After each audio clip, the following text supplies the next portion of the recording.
dans la tradition, quand un vieux dit, bon, les enfants continuaient, est-ce que le vieux dit, je ne m'occuperai plus des affaires du pays? Ça veut dire, mais je suis là, quand vous avez besoin de moi, vous venez me consulter, je vous dis ce que j'ai dit. Il y en a qui disent, Mbabosso se retirer politiquement parce qu'ils veulent avoir la paix avec Mbabosso. Il les embête. Il a dit, il est retiré, c'est pour qu'ils ne disent plus rien. Mais Mbabosso écrit, mais je suis là, en tant qu'intellectuel. Et je dis, le Gabonais doit être initié à la recherche. Ce qui n'est pas le cas aujourd'hui.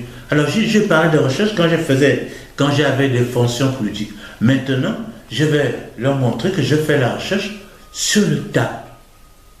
Les professeurs d'université, comment on peut être, pour nous, Fanzebi Massango, si on est universitaire, si dans sa vie, on n'a pas défendu un seul mémoire par rapport à la vie de sa communauté. C'est nul.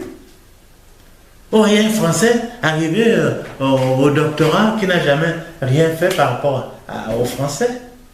Là, ici, on apprend parce qu'on va prendre des choses dans les livres. On dit voilà, on va préparer des thèses à la bibliothèque Sainte-Geneviève, des thèses sur le Bouiti. Ils vont apprendre ça, ils vont chercher les livres de René Bureau là-bas, à la bibliothèque Sainte-Geneviève. Alors qu'ils ont le Bouiti ici, vous allez à Nimongo, vous allez même à Mondi, vous allez partout ailleurs, vous avez les initiateurs. Pourquoi ils ne vont pas là-bas? Ils préfèrent aller copier, c'est la loi du moindre effort. Or, justement, il faut des efforts aujourd'hui. Ce sont ces efforts-là. J'ai le temps maintenant, j'ai le temps d'écrire, le temps de lire, le temps de communiquer. Quand on est plus. Et en même temps, je suis sorti de la prison partisane. On dit, c'est Mbabosso parle, c'est le rassembleur qui parle. Donc je parle en tant que Gabonais, en tant qu'intellectuel, par rapport à mon expérience que je vais apporter à tous les Gabonais. Ce n'est pas seulement à ceux qui sont dans mon parti politique. Je dis ça comme je le pense. Ceux qui nous dirigent actuellement, ce sont des nuls. Ils n'ont rien appris. Ils ne savent rien. Les crimes rituels, quand on dit les crimes rituels, ça veut dire que c'est des crimes qui sont commis pour faire des fétiches. Ça veut dire qu'ils veulent prendre la place qui n'est pas la leur. Dans nos sociétés traditionnelles, chacun était à sa place. Celui qui est papa, il ne voulait pas être fils en même temps. Ou tu es papa, tu es maman, tu es ceci, tu es épouse, tu es mari. Chacun jouait son rôle. Aujourd'hui, les nullards veulent être à la tête du pays, alors que ce n'est pas leur place. Alors pour essayer de se maintenir, ils sont obligés de recourir à ces crimes-là. C'est des atrocités. Ça veut dire justement des gens qui sont désorientés. On est ce qu'on est, et les choses ne sont pas ce que nous pensons, les choses sont ce qu'elles sont.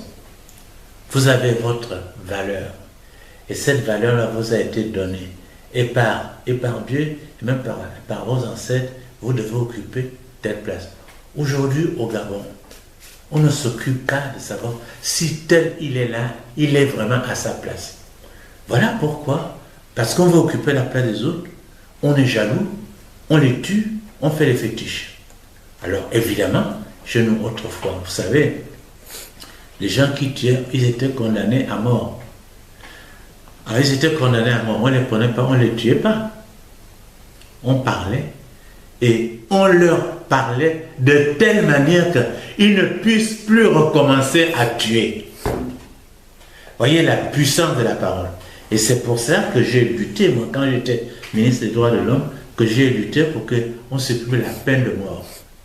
Parce que justement, la peine de mort, quand on condamne quelqu'un à mort, ça veut dire on va l'exécuter. Ça n'existait pas chez nous, ça.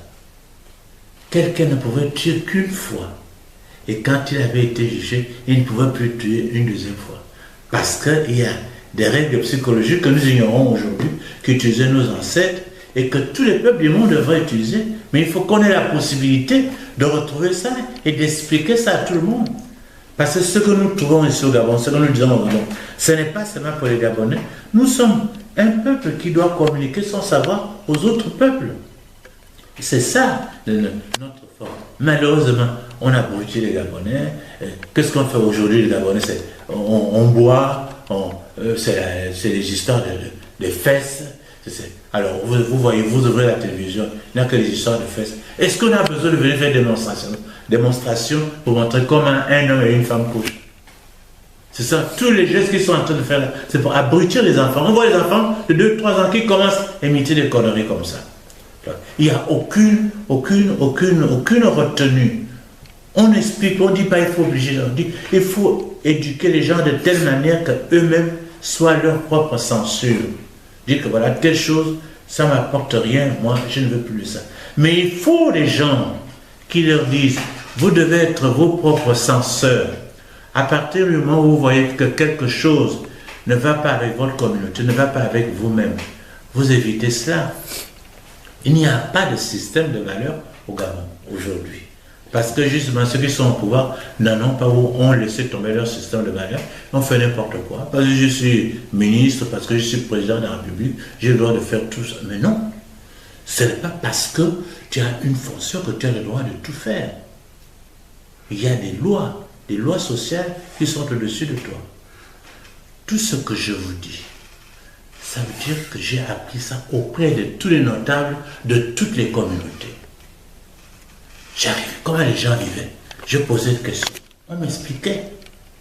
Tout le monde n'a pas eu cette chance-là de pouvoir se trouver face, pratiquement, aux membres de toutes les ethnies du Gabon pour discuter avec eux, pour leur demander des explications, pour que ces membres-là leur enseignent quelque chose. Ça, déjà, à ce niveau-là, je suis privilégié. Bon, au niveau international, parce que justement, je parle de mes cultures que les gens me respectent. Je n'ai pas fait une seule thèse où je parlais des cultures des autres. Par exemple, voilà, il parle des choses qu'il connaît, il a fait la recherche chez lui. C'est pour cela qu'on me respecte. Parce que je parle de ce que je suis, pas de ce que sont les autres. Mais avec les autres, je discute avec eux pour qu'ils m'apprennent ce qu'ils sont. Et moi, ce que j'ai à faire, c'est de dire au monde ce qu'est le Gabon, ce que sont les communautés gabonaises. Si je ne le fais pas, qui va le faire?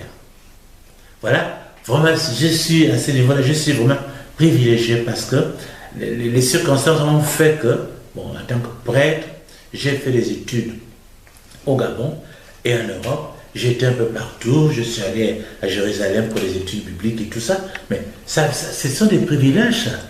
J'ai dit, tout cela, je n'ai pas dépensé un franc au Gabon. J'ai fait l'école primaire, l'école secondaire, c'est le gouvernement gabonais qui payait.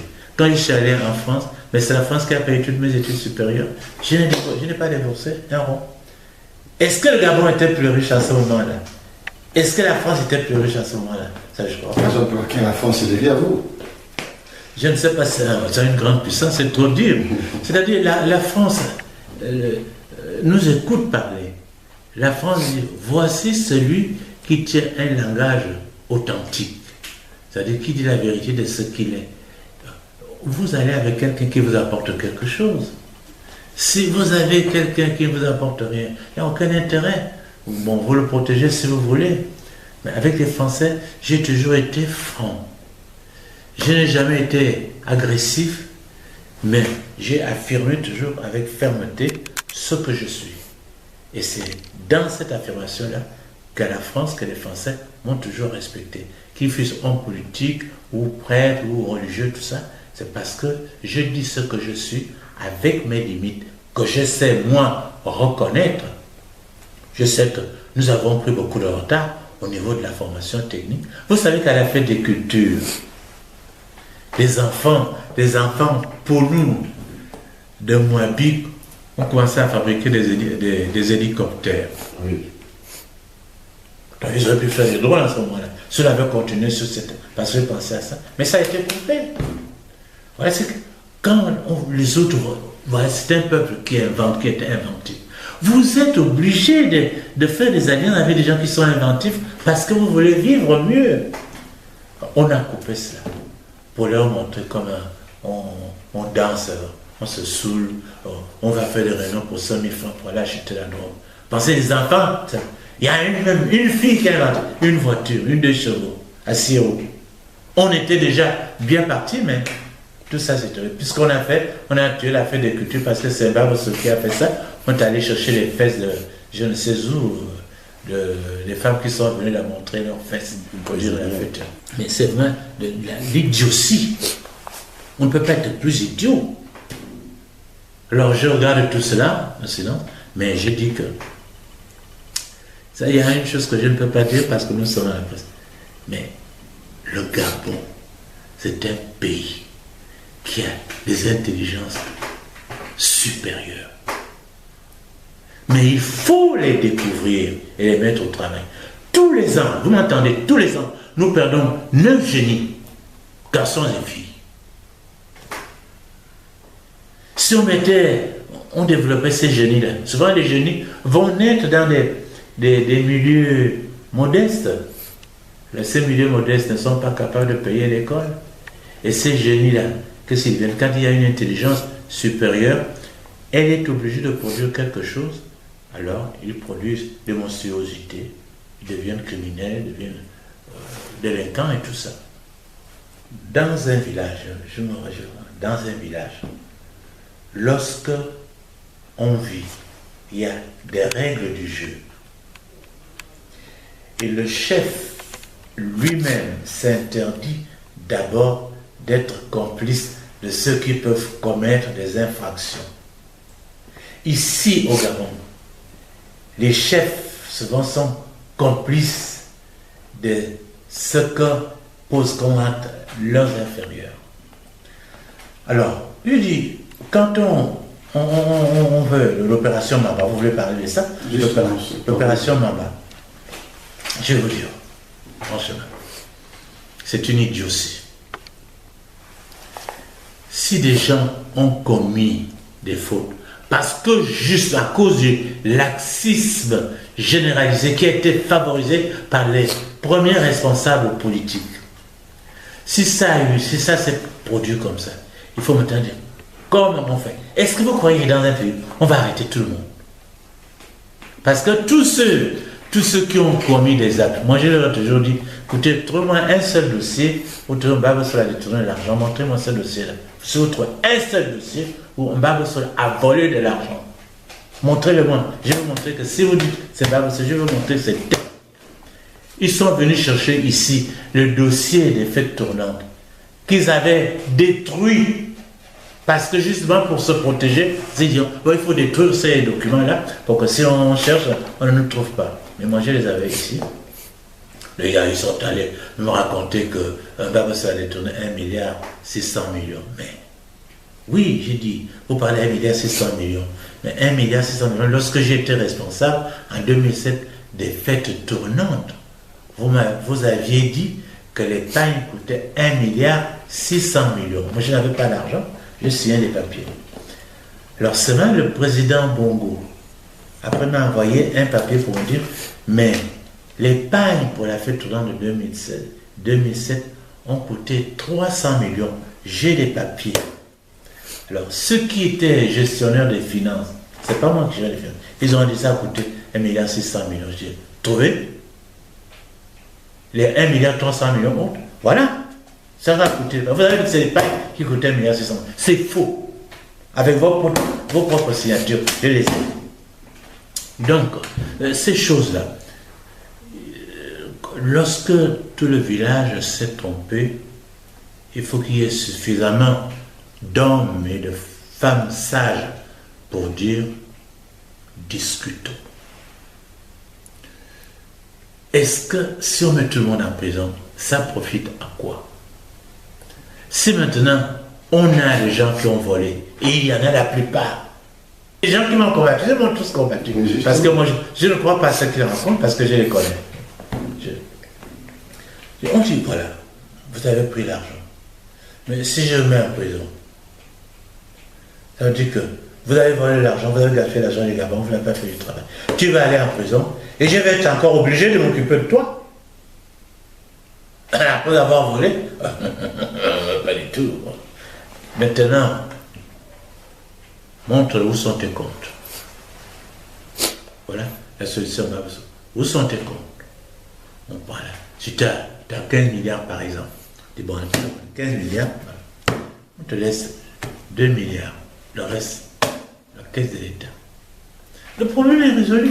Et on doit savoir, et il faut le dire à tout le monde, avec cet argent qu'on va récupérer pour que les gens ne viennent pas pour se partager ça, on dit aujourd'hui, nous avons des Gabonais qui dorment dehors, nous n'avons pas de route, nous n'avons pas d'eau. Voilà. Nous prenons engagement devant tout le monde avec cet argent. Voici déjà tant d'argent qu'on a trouvé et voici ce qu'on va faire avec cet argent-là. Et on met tout le monde au travail. Loi. Et voici la sanction que vous méritez. Mais maintenant, il y a ce qu'on appelle en politique la possibilité des lois d'amnistie. Mais il faut qu'on sache qui a volé, depuis le sommet jusqu'à la base. Maintenant, on a volé, on a fait ce que je vous ai dit là. Mais ce n'est pas parce que j'ai dit, prenez l'argent, on met ça dans la caisse commune, que ça enlève la sanction que la loi vous imposait. Dit, tant d'argent dans la caisse commune, il faut garder tant. Et ensuite, il y a ce que j'appelle une loi d'amnistie. Ça veut dire, vous avez commis une faute, l'État dit maintenant, ces fautes-là, c'est fini, puisque tu as rendu l'argent, voilà, c'est tout. Et la télévision, il n'y a aucune émission qui aide les Gabonais à lire, mettons simplement l'histoire du Gabon. On dit on va lire l'histoire du Gabon de 1957 à 1960. Les spécialistes viennent parler, on dit il y a des émissions. On ne fait rien. Les gens ne peuvent pas apprendre s'il n'y a pas des gens qui enseignent. Donc, cette affaire, cette nécessité de la formation, c'est important. Ce que je dis, parce que vous avez la retraite, parce que nous parlons français, ça n'a aucun sens chez nous. Au village, vous dites en français, en pour nous, vous n'avez pas le mot pour dire retraite. Déjà, il ne faut pas qu'on se gargarise ça. Je dis, voilà, le gars dit, bon, je me mets en marge. La marge dans un cahier, c'est une partie où on n'écrit pas. Quand je suis en marge, c'est-à-dire celui qui va lire objectivement et qui met les notes à la marge pour peut-être préciser ce qu'il lit sur la page. Enfin, je ne sais pas comment on dit ça en boulot. Mais au fond, je me mets en marge. Mais j'ai les yeux ouverts. Et quand les gens, ah papa, comment tu vois ça? Bon, nous sommes en pleine activité, on ne sait pas trop comment. Voilà, alors dis-nous un peu. Parce que tu as je dis, voilà ça. Et c'est là une des fautes graves qu'avait commis Léomba. Parce que lorsque Monseigneur Walker, qui était le plus vieux des Gabonais à cette époque, lui avait écrit une lettre pour lui mettre le doigt sur certaines choses qui n'allaient pas. Il a envoyé des gens pour molester Monseigneur Walker.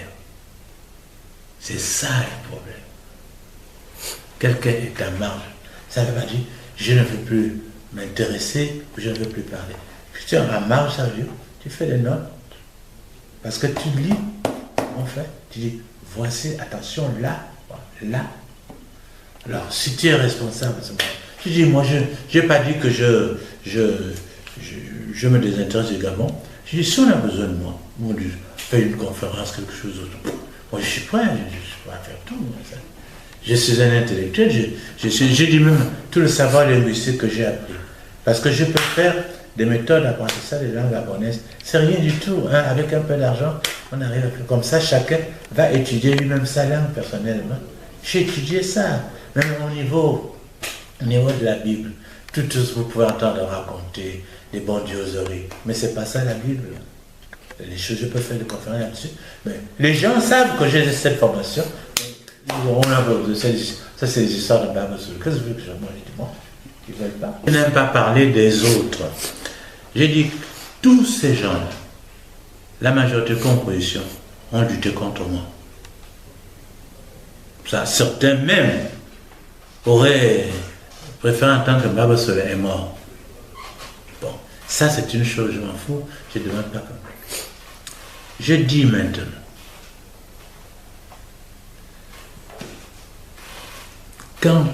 quand tu es venu au monde, qui savait, quand ton père et ta mère ont décidé de te mettre au monde, C'était ultra secret. Et ensuite, lorsque tu es venu au monde, tu t'es révélé d'abord à ta mère, qui a annoncé la nouvelle que tu étais là. Les grandes choses ne se font que dans le secret.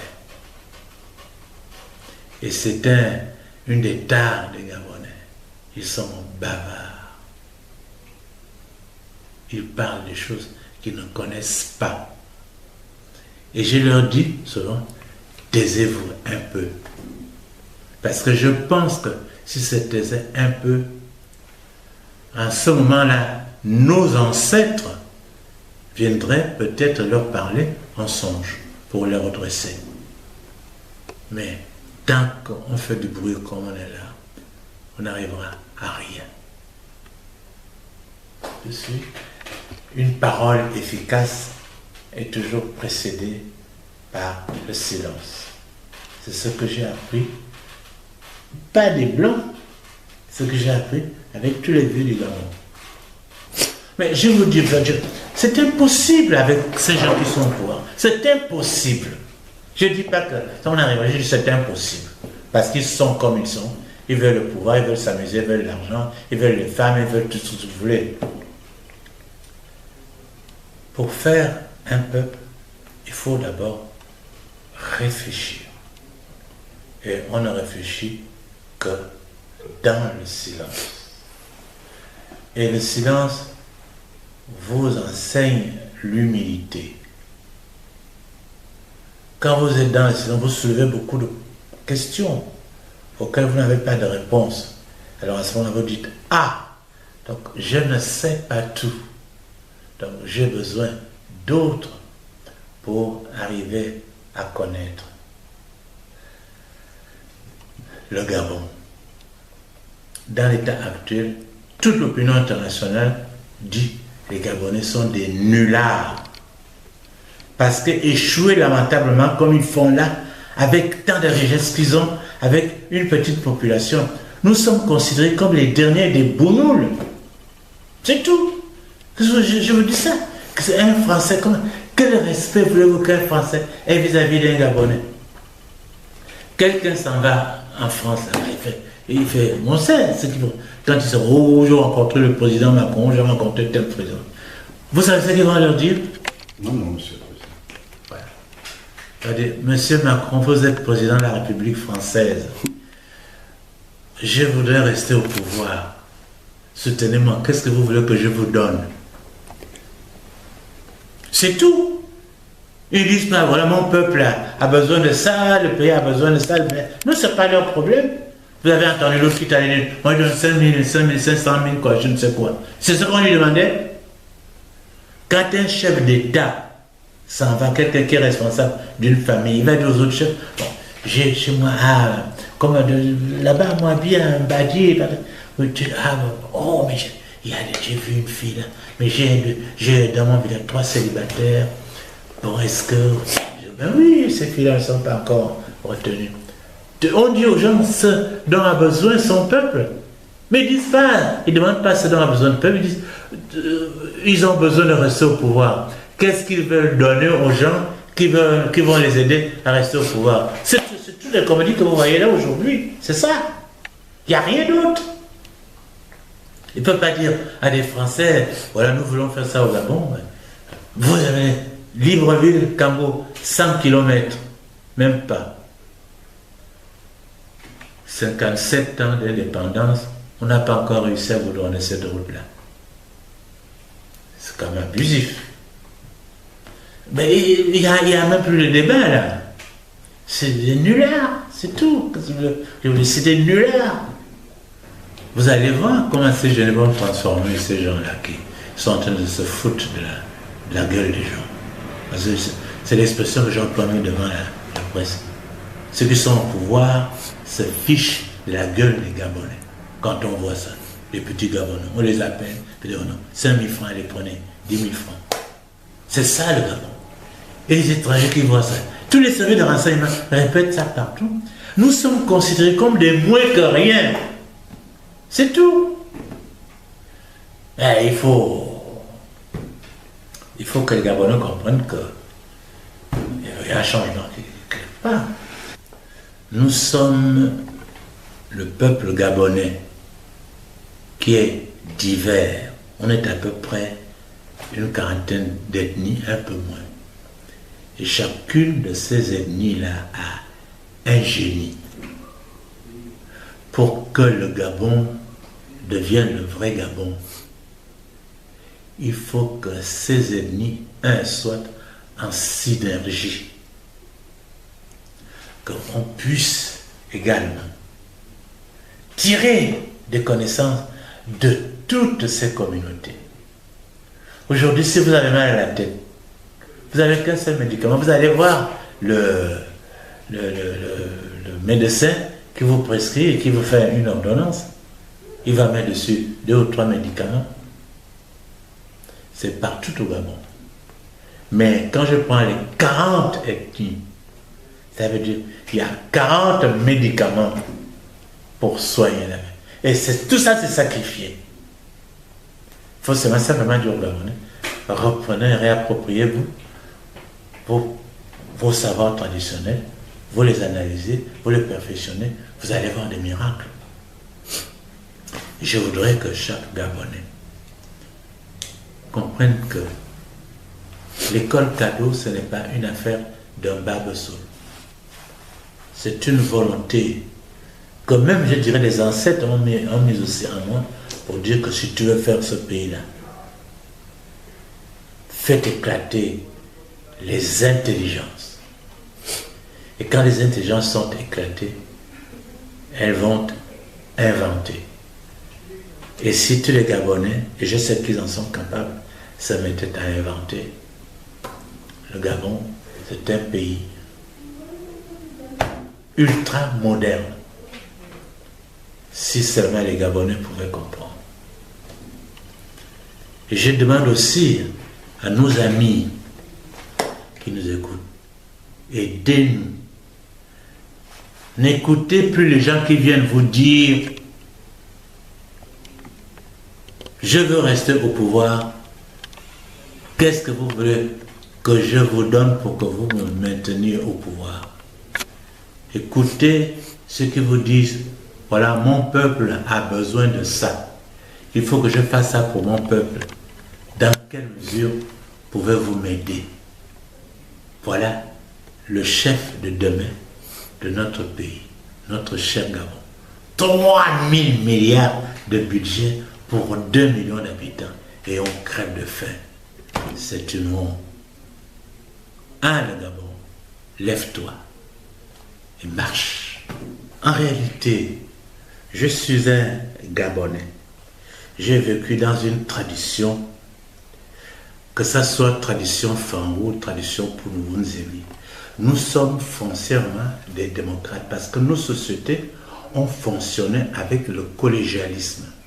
Collégialisme, ça veut dire quoi? Ça veut dire quand il y a un problème qui se pose, on se réunit, chacun parle librement. Même les fous avaient le droit de parler à ces réunions-là. Et une fois chacun avait exprimé sa pensée, on demandait au notable de se retirer pour faire la synthèse de ce qu'on a dit et à partir de là, on prend une décision. C'est ça le principe le participatif dans nos sociétés traditionnelles. Personne ne décidait tout seul. On décidait toujours ensemble. Et c'est pour cela que lorsque on a instauré le monopartisme ici, j'ai commencé à dire, on est même à côté de nos traditions, on les a bafouées, on les a violées. La démocratie, cet enseignement ne nous vient pas de l'extérieur, il est dans nos structures traditionnelles, que ça soit dans un clan, que ça soit dans une tribu, que ça soit dans une province. Mais c'est toujours, on discute, on parle. Au début, les Occidentaux disaient, voilà, les Africains, ils font la palabre, ils parlent. Mais ça n'a pas, quand on parle, ça veut dire, pendant ce temps-là, on aide les gens à changer d'opinion. On aide les gens à comprendre mieux les autres. On laisse chacun s'exprimer tout à fait entièrement, on ne coupe personne. Donc, c'est ça que je suis venu simplement répéter. C'est vrai, j'avais passé plusieurs années à l'extérieur, Mais moi, je suis éduqué, j'ai été éduqué selon la tradition, j'ai été initié au Mélan, et c'est en fonction de cela que je conçois une organisation sociale. La démocratie, pour moi, c'est-à-dire le système participatif en réalité, parce que la démocratie, ça c'est, ils ont pris leur mot qui en fait ne correspond pas à ce que nous sommes. Ils ont le système participatif, et le système participatif le plus élevé, c'est le collégialisme. Il n'y a pas meilleur système que le collégialisme. Voilà pourquoi je me suis battu pour cela, mais ce n'est pas encore tout à fait passé. Mais je crois qu'une idée comme ça, si on lui donne sa vie, on gagne pour son pays. À partir du moment où les villages sont en train de mourir, c'est le système participatif qui meurt. C'est le système démocratique traditionnel qui meurt. Vous voyez, quand je suis arrivé pour la première fois dans un village comme Niali, puisque vous êtes la Nyanga, c'était un grand village. Aujourd'hui, il existe peut-être une case. Et à partir du moment où tout le monde vient en vue ici, on ne sait plus discuter, on n'est plus parents, chacun fait ce qu'il veut, il n'y a aucun interdit, il n'y a aucun système de valeurs qui soit strictement respecté. Alors j'ai dit, évidemment, je me suis battu, c'est pour cela que j'ai écrit aussi. Vous savez, comme il y a eu en même temps des gens qui veulent détruire ce système parce que ça leur profite, ils achètent les gens. Ils disent voilà, tu vas être mon point de vue parce que je te donne l'argent. Évidemment, on a l'impression qu'on tourne en rond, mais c'est justement avec des jeunes comme vous et vos enfants, il faudrait leur transmettre cette tradition du système participatif. C'est pour ça d'ailleurs que j'avais créé la fête des cultures. Il fallait d'abord que les gens quittent leurs préjugés pour connaître ce qu'est l'autre différent. Et nous avons réussi, au bout de 2 ans, à faire en sorte que les gens sortent de leurs préjugés et commencent à apprécier les autres en tant qu'autres. Et c'est d'ailleurs à partir de ce moment-là qu'il y a eu beaucoup de mariages mixtes. On se dit, mais, oh, mais je pensais ça des autres, donc c'était fou, donc je peux me marier là-bas, je peux faire ceci. C'est comme ça. Bon, je dis, on n'a pas encore réussi, mais maintenant, si j'étais arrivé au pouvoir comme je l'avais souhaité, là, vous pouvez être sûr que là, ça aurait été un autre système, ça. J'ai toujours pensé que je n'avais pas le droit de poser un acte qui risquerait de mettre le Gabon en danger. Et quand on met dans des situations irréductibles, on dit, moi je reste sur ma position, toi tu restes sur la tienne, là, on met le pays à la guerre civile. La guerre civile, c'est la fin de tout. Voilà pourquoi depuis 1990, j'ai toujours évité ça. J'ai préféré être humilié. Je dis, le Gabon est plus que moi. Si on humilie une petite personne, c'est pas comme si on mettait le Gabon en feu. Donc pour moi, le Gabon, quand je dis Dieu, ensuite c'est le Gabon. Il n'y a rien d'autre qui soit au-dessus de moi. Alors si je commence à détruire ce qui est moi-même, le fond de moi-même, je n'existe plus. Voilà pourquoi j'évite soigneusement. Et lorsque je vois que les gens se tirent, enfin moi j'insiste beaucoup sur le fait que de parler nos langues. Je dis, comment vous dites telle chose dans votre langue? Voyez, vous dites ça parce que vous avez constaté cela dans votre coin et les gens disent, ah, voilà notre intelligence analyse comme ça. Lorsque les gens découvrent le fonctionnement de leur intelligence, ils ne peuvent pas ne pas devenir humbles. Les arrogants, ce sont avant tout des ignorants. Ils ne connaissent pas la réalité. Voilà pourquoi, quand le Gabon est en danger, je m'humilie toujours. Je dis, bon, Baba Solta, tu es qui là, le Gabon a existé avant toi, il continue d'exister. Pourquoi tu veux poser des actes qui risquent de l'amener à la destruction? Oui, je ne fais que ça, vous voyez, je ne fais que ça. Et je dis, je peux y passer toute ma vie, mais si seulement il y a quelques-uns qui retiennent quelque chose, je serai content. Quand je dis mettons au Bakota, quand vous dites bonjour, vous dites oyez-moi. Oyez-moi, ça veut dire, est-ce que tu es réveillé? Ce réveil-là n'est pas seulement le réveil des yeux, tu sors du sommeil, ça veut dire, est-ce que ton intelligence a compris Pourquoi? Quand on va dormir, dans la tradition gabonaise, on dit, les anciens viennent nous expliquer des choses de notre vie. Et ils ont attaché cela quand vous vous réveillez le matin, on se rend compte le corps de Dieu, on dit, oyez-moi.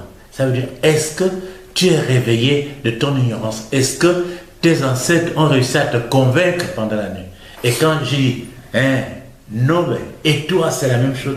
Voyez, quand quelqu'un entend ça, ça ne veut rien dire. Mais il faut creuser. Pourquoi on se dit, mais c'est puissant. La première chose le matin à laquelle on invite quelqu'un, c'est la connaissance. Il faut connaître, ça veut dire, vous avez parlé avec vos ancêtres. Il n'y a pas au monde des peuples qui réfléchissent comme ça. On dit bonjour en français. Il n'y a aucun appel spirituel, il n'y a aucune arrière-pensée pour dire que les ancêtres sont là, que vous avez discuté avec quelqu'un. Vous voyez, des choses, des expressions comme ça, il faut expliquer ça aux gens. Quand je dis par exemple, enfin le mot un homme, ça veut dire étranger. Ça ne veut pas dire étranger, un homme. Un homme, ça veut dire celui qui est là, qui flotte, parce qu'il vient d'ailleurs, il flotte, il n'a pas d'assise. Alors, précisément parce qu'il n'a pas d'assise, vous êtes obligé de le protéger, de lui en donner une.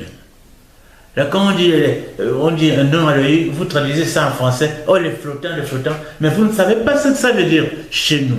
Quand quelqu'un, non, et il y a aussi, enfin, un taureau, celui qui vient de l'extérieur, c'est-à-dire qu'il est résident, il est chez vous pour un temps. Ça veut dire qu'il est avec vos façons de faire, il est d'accord avec ça, il suit vos habitudes, vos coutumes pendant un moment, et puis il partira chez lui. Et c'est par là justement que la culture se répandait. Donc un homme, c'est celui qui est là, il n'a pas d'assise, mais il faut lui donner une assise, il faut le protéger, c'est pour qu'il puisse recevoir votre culture et la répandre.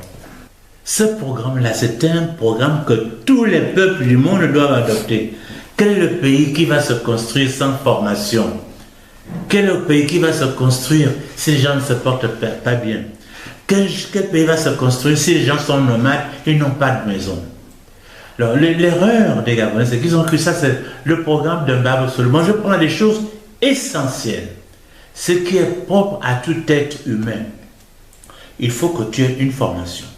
Nous, traditionnels, quand il y a les initiations, c'est ça la formation.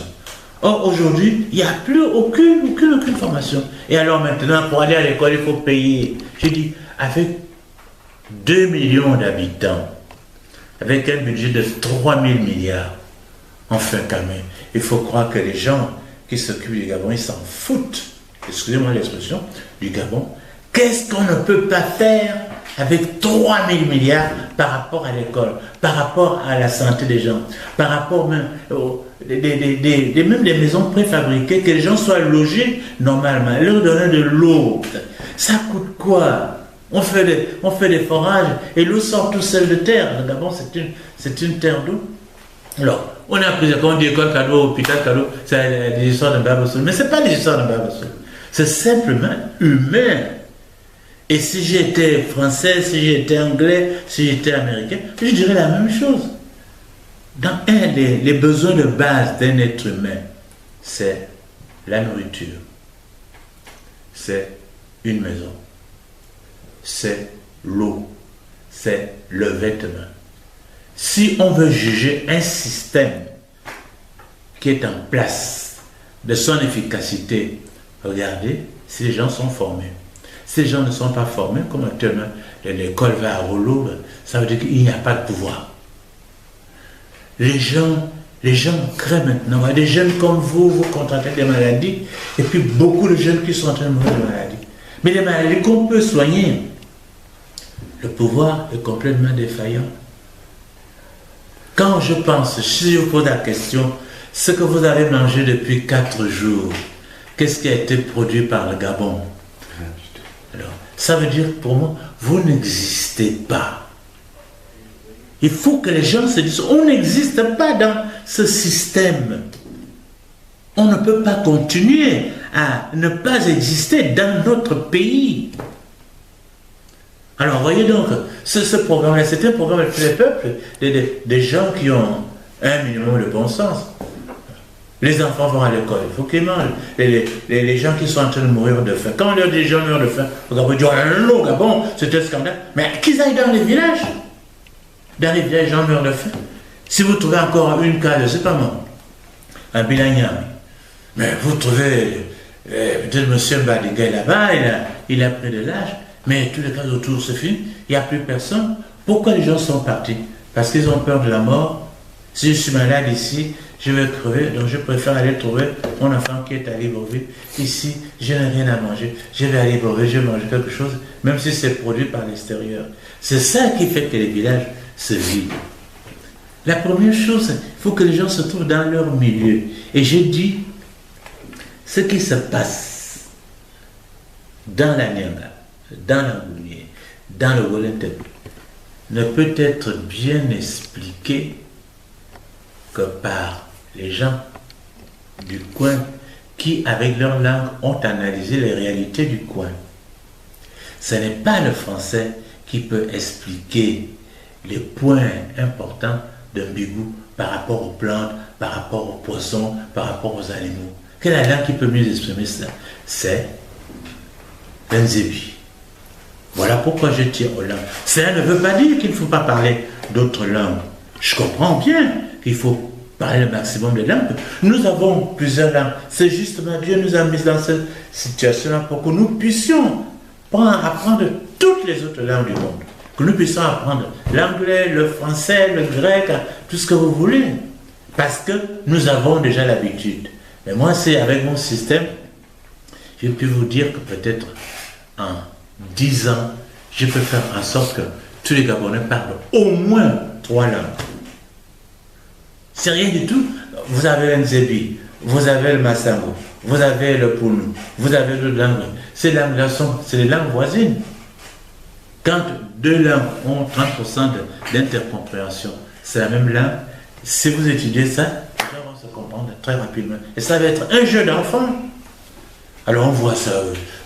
On ne parle pas bien français aujourd'hui parce que justement, on ne sait pas parler nos langues. Vous ne pouvez bien parler des langues étrangères que dans la mesure où vous maîtrisez la vôtre. C'est tout. Si vous ne maîtrisez pas votre langue, vous ne pouvez pas bien parler d'autres langues. Et en même temps, pour la formation intellectuelle, c'est votre langue qui bâtit votre cerveau pour que ce cerveau puisse analyser, puisse même transférer son intelligence à l'extérieur. Mettons, vous avez les intelligences artificielles.